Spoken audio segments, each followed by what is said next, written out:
một ngôi sao sáng lạ thường nơi phương trời xa, niềm vui tràn dâng niềm thiên chúa ban, ngôi sao chi đấng cứu tinh đã đến nhân gian.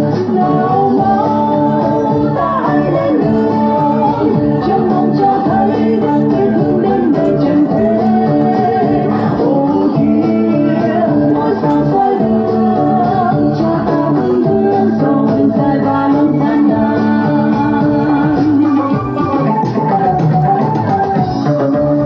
Đường xa thật xa giúp cuộc đời qua, cùng nhau vươn tới dù gặp gian lao lao, lòng vui mừng